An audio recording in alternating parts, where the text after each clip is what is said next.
Hello guys வணக்கம். இன்னைக்கு நம்ம எடுத்த ட்ரேடை பற்றி பார்ப்போம். இது Nifty options 3 minutes time frame. Market வந்து இன்னைக்கு ஒரு சின்ன கேப் அப்பில் ஓப்பன் ஆச்சு. அதுக்கப்புறம் ஒரு கன்சாலிடேஷன் டில் 1 ஓ கிளாக் வரைக்கும் ஒரு கன்சாலிடேஷன்.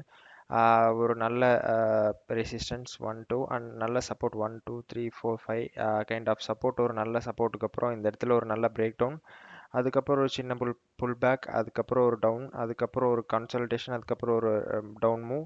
நம்மளோட என்ட்ரி வந்து பார்த்தீங்கன்னா இந்த ட்ரெண்ட் லைனுக்கு அப்புறம் இந்த பிரேக் டவுன் கேண்டலில் இந்த புல் பேக்கில் நம்மளோட ப்ளேஸ் பண்ணியிருந்தோம். 170 as a strike price place பண்ணியிருந்தோம். 1 லாட்டை புட் ஆப்ஷன்ஸ் நம்ம பை பண்ணியிருந்தோம். 170 வந்து ஸ்ட்ரைக் ப்ரைஸ் ஆவரேஜ். 155 வந்து நம்ம ஸ்டாப் லாஸ் ப்ளேஸ் பண்ணியிருந்தோம். அண்ட் 215 வந்து டார்கெட் ப்ளேஸ் பண்ணியிருந்தோம். இந்த இடத்துல வந்து பார்த்தீங்கன்னா கிட்டத்தட்ட 157 வரைக்கும் போச்சு. பட் நம்ம 155ல தான் நான் ஸ்டாப் லாஸ் ப்ளேஸ் பண்ணியிருந்தோம். அதுக்கப்புறம் வித்தின் ஒரு 6 மினிட்ஸில் டார்கெட் ஹிட் ஆயிடுச்சு. இந்த 2 கேண்டிலே டார்கெட் ஹிட் ஆயிடுச்சு. 2 கேண்டில் வந்து ஸ்மாலாக இருக்கும் பார்க்க, பட் வாலட்டிலிட்டி அதிகமாக இருந்ததுனால இந்த 2 கேண்டிலே டார்கெட் ஹிட் ஆயிடுச்சு. இதுதான் நம்ம எடுத்த positions. 170 buy average, 65 is quantity. Realised profit and loss வந்து பார்த்தீங்கன்னா 3000 rupees. இதுதான் வந்து ஸ்ட்ரைக் ப்ரைஸ் ஆப்ஷன்ஸ் சார்ட். இந்த இடத்துல நம்மளோட என்ட்ரி 170, குவான்டிட்டி வந்து பார்த்தீங்கன்னா 65, அண்ட் இந்த இடத்துல வந்து பார்த்தீங்கன்னா ஆல்மோஸ்ட் 157 வரைக்கும் போச்சு. அதுக்கப்புறம் ரிவர்ஸ் ஆயிடுச்சு. வித்தின் ஒரு 6 மினிட்ஸில் டார்கெட் ஹிட். இந்த 2 கேண்டில்ஸ் தான் வந்து பார்த்தீங்கன்னா இந்த டூ கேண்டில்ஸ் பார்க்க வந்து சின்னதாக இருந்தாலுமே பட் மூமெண்ட் வந்து இன்னைக்கு ஹியூஜாக இருந்துச்சு. Reason expiry day.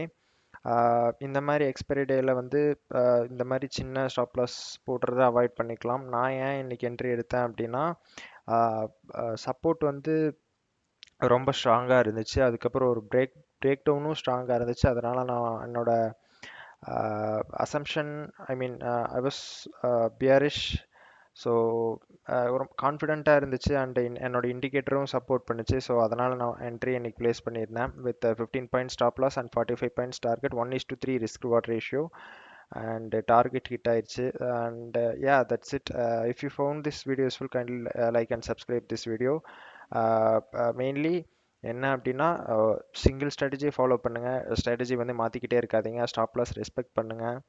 அண்டு டார்கெட்டை ரெஸ்பெக்ட் பண்ணுங்கள். ரிஸ்க் ரிவார்ட் ரேஷியோ ஃபாலோ பண்ணுங்கள். ஸோ ஒரு ட்ரேடில் நீங்கள் எடுத்து ஃபஸ்ட்டு ட்ரேட் லாஸ் ஆயிடுச்சு அப்படின்னா டெர்மினல் க்ளோஸ் பண்ணிட்டு மற்ற ஒர்க் பார்க்க போயிருங்க. மறுபடியும் செகண்ட் ட்ரேட் எடுத்தீங்கன்னா கண்டினியூஸாக லாஸ் தான் ஆகும். உங்களோட அக்கௌண்ட் ப்ளோ ஆயிரும். அண்டு ஏன்னா கேபிட்டல் அப்படிங்கிறது ரொம்ப முக்கியம். ஏன்னா இன்னைக்கு ஒரு ட்ரேட் நீங்கள் எடுத்தீங்க, அதில் வந்து நீங்கள் லாஸ் பண்ணிட்டீங்க அப்படின்னா, ஸ்டாப் லாஸ் ஹிட் ஆயிடுச்சு அப்படின்னா நாளைக்கு ட்ரேட் பண்ணுறதுக்கு உங்ககிட்ட கேபிட்டல் இருக்கும். பட் நீங்கள் ரிவெஞ்ச் ட்ரேட் பண்ணீங்க அப்படின்னா உங்ககிட்ட கேபிட்டல் இருக்காது. நாளைக்கு வந்து ட்ரேட் எடுக்கிறதுக்கு உங்கள் கையில் வந்து கேபிட்டல் இருக்காது. So trade accordingly, trade responsibly. Yeah, see you in the other video. Bye.